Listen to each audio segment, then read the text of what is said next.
그래서 세대론을 깨고 성별로 다른데 근데 같은 20대 남성에도 계층에 따라 또 다르다.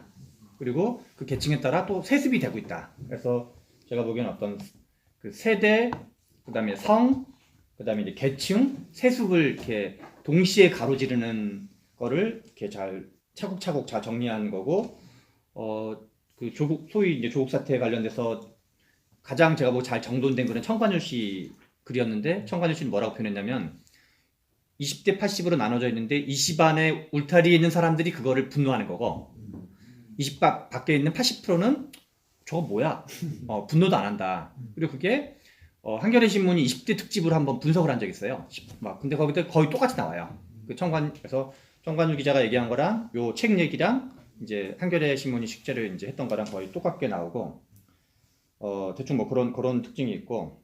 근데 제가 보기에 이 책에서 지금 말한 분들 중에서 좀 제가 보기에 좀 빠져 있는 얘기가 어떤 거냐면, 아까 그러니까 지금 유창호 선배가 말한 것 중에 의미 있는 것 중에 뭐냐면, 세습을 노력한다, 그러니까 노력을 세습하는 말은 성립되는 말인가라는 말이거든요.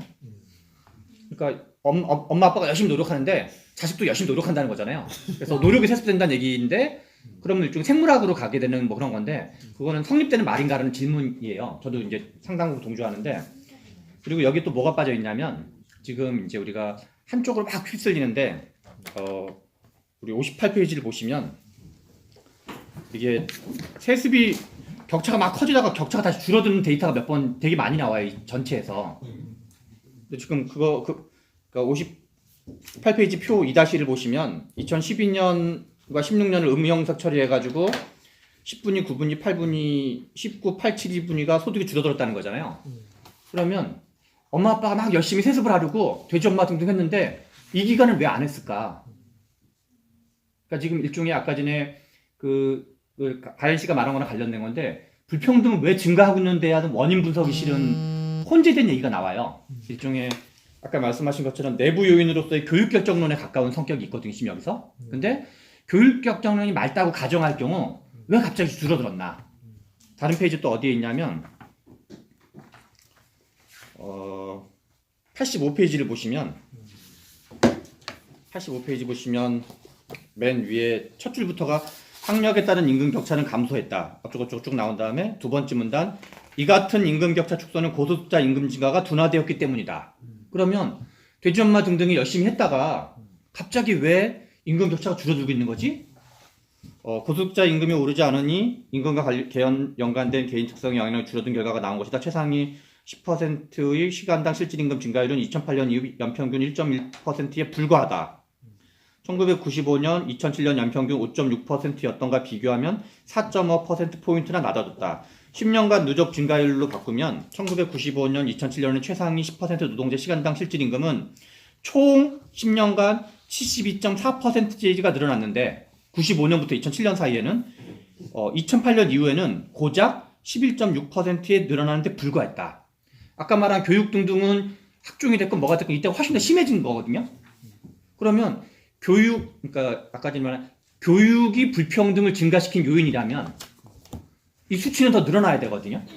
근데 왜 갑자기 줄어들었을까?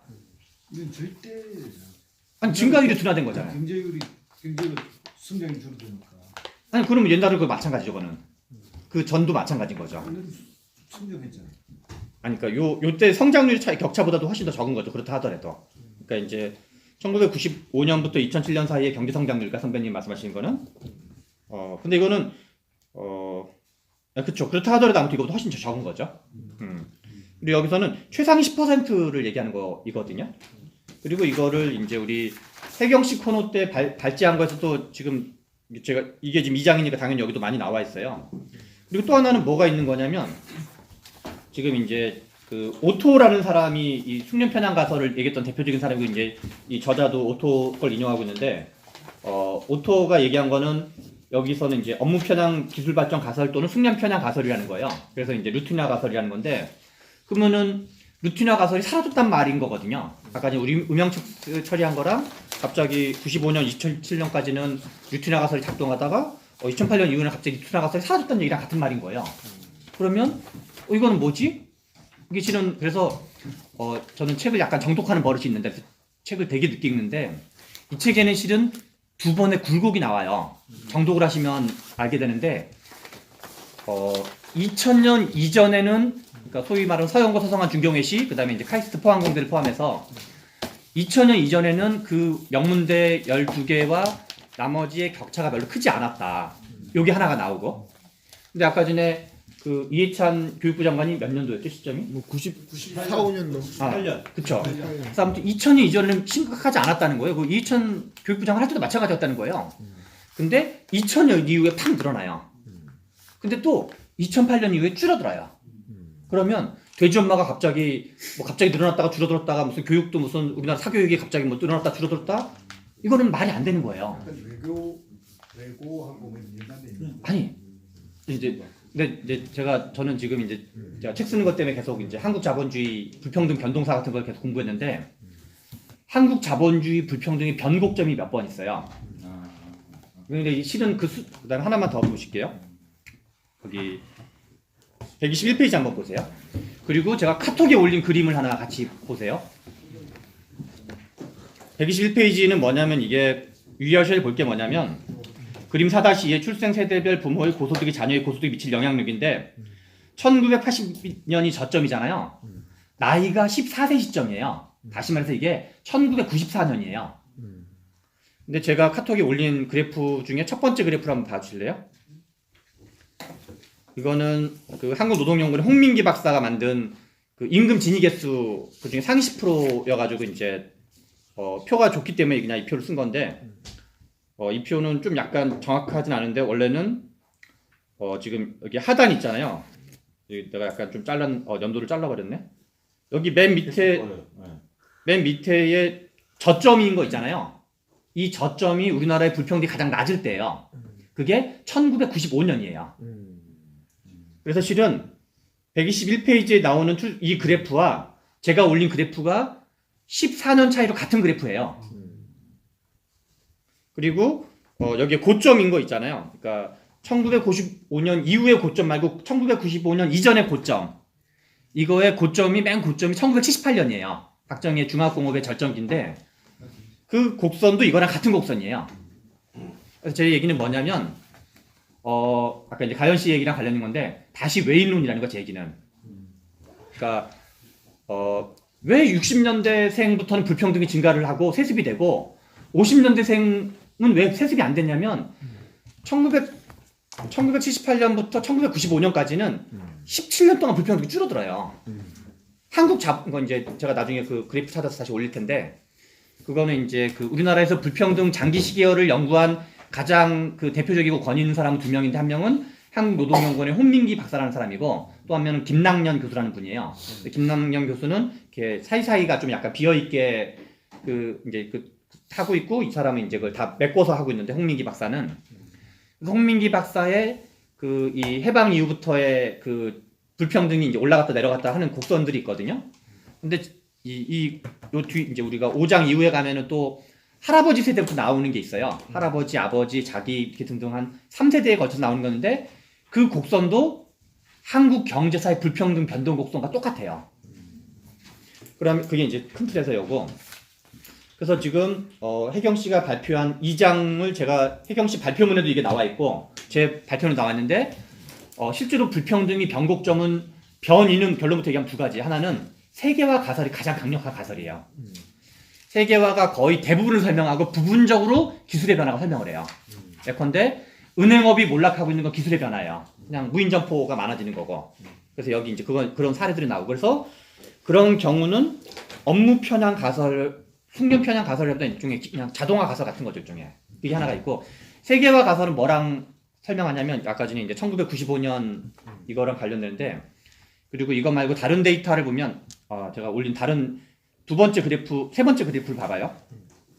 이 세 번째 그래프는 이게 전 세계 GDP 대비 교역량 그래프고 예전에도 한번 제가 올린 적이 있어요. 우리 스터디 때. 이거는 밑에가 제가 1, 2, 3, 4, 5, 3, 4라고 숫자를 붙였는데 3번 구간이 1990년부터 2008년 사이에요. 우리가 그동안 계속 공부했던 하이퍼 글로벌라이제이션이고 리처드 볼드윈이 그레이트 컨버전스라고 한 시기가 이 시기인데 이 시기가 뭐냐면 중국 경제가 부상하는 시기예요.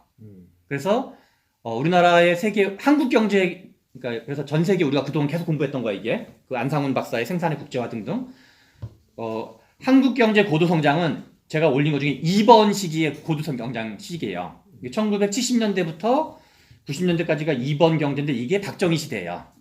그래서 아까 전에 불평등이 줄어들고 불평등이 줄어드는 것과 경제 성장이 동시에 벌어진 한국 경제에서 낙수 효과의 전성기였고 그게 요 동글뱅이 2번이고 동글뱅이 3번은 그 공산주의가 몰락한 이후에 인도, 소련, 중국, 동유럽 뭐가 통으로 이제 그 그레이트 더블링 현상을 해가지고 임금 노동자가 15억 명이 추가가 되면서 한국에서는 이제 중국 경제가 부상하는 시기인데 그때 그 GDP 전 세계 GDP 대비 전 세계 교역이 급증을 하면서 한국도 이제 한국에게서 세계화는 두 번이 되는데 한 번은 1992년 한중 수교가 되면서 그게 쌓여가지고 그러니까 이제 노동 집약적 경공업 산업이 중국으로 다 이사를 가요.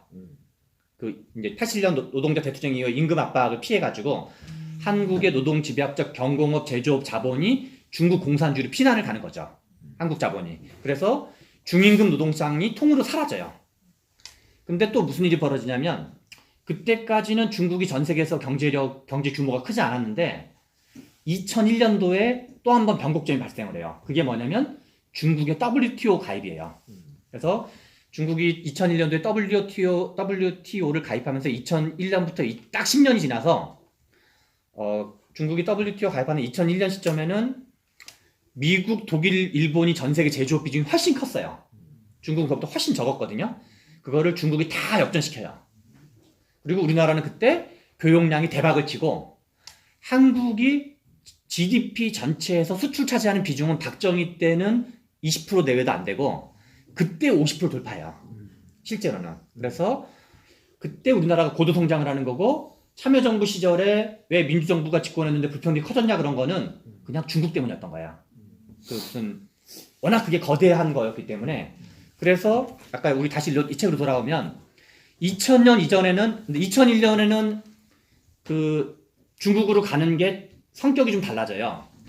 90년대 중반에 중국으로 한국 자본들이 막 FDI가 급증하는 거는 주로 경공업 분야 노동 집약적 자본들이었어요. 근데 2001년도 이후에는 우리나라 대기업들이 중국으로 많이 가요. 삼성전자를 비롯해가지고 현대자동차라든가 그래서 그러면서도 이제 시장이 점점 커지고 중국도 급성장을 하는 거죠.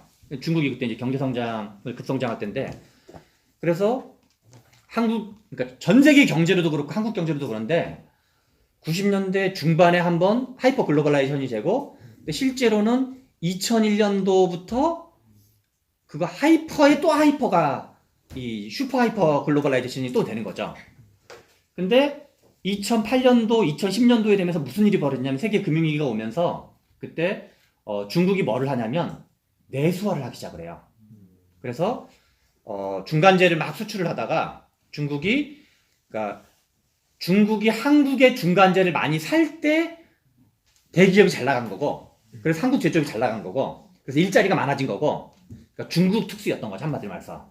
근데 중국이 자기네가 내수화를 하면서 한국 제조업을 사는 거를 줄이기 시작을 해요. 그래서 일자리가 줄어드는 거고 제조업 공동화 위기가 생기는 거고 제조업 위기가 발생하는 거고 아까 말한 등등의 일자리가 다 줄어드는 거예요. 다만 중국보다 더 고퀄리티 숙련 기술을 가졌던 R&D 분야들은 일자리가 필요했던 거예요. 그래서 실은 이 조기동의 세습 중산층 사회에서도 그러니까 이제 유창호 선배가 말한 것처럼 교육 결정론으로 은근히 담고 있거든요.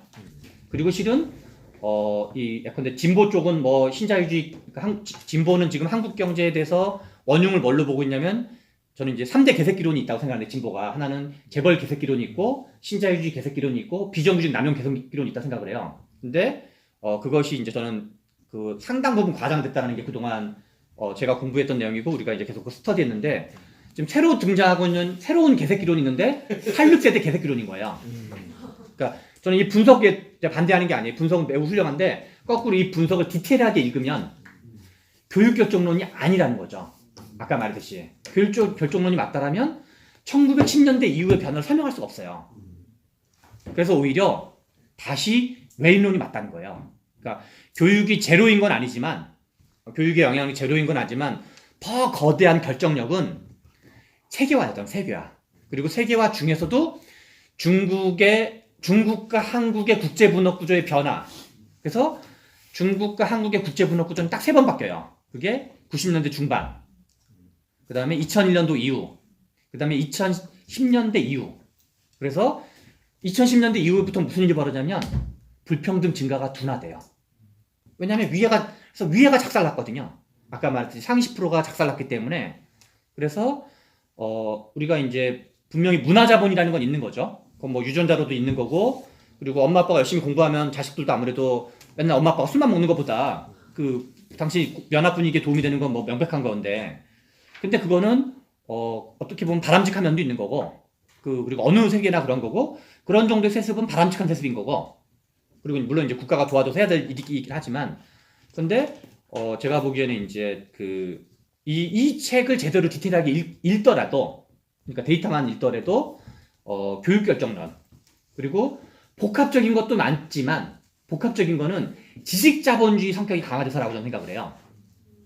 옛날에 제조업 자본주의였다라면 이제 지금은 지식 자본주의라는 건 여러 가지 좀 복합적인 걸 요구하기 때문에, 그래서 저는 아까 이제 우리 종원 씨가 술 한 잔 취하신 것처럼 이제 막 에이, 세상 뭐 이런 거 같다 그랬는데, 저는 정책적 개입으로 완벽하진 않지만 수정 가능하다라는 게 제 생각이에요. 그래서 이 불평등의 변인을 우리가 잘 분석해낼 수 있다라면, 그러니까 일종의 불가항력인 것이 아니라 그 변동의 원인을 잘 분석해서 그거를 역으로 이렇게 개입할 수 있으면 어떤 이제 이 격차를 저는 이제 줄이는 거에 일정 부분 할 수 있다라고 생각합니다. 이상입니다. 네.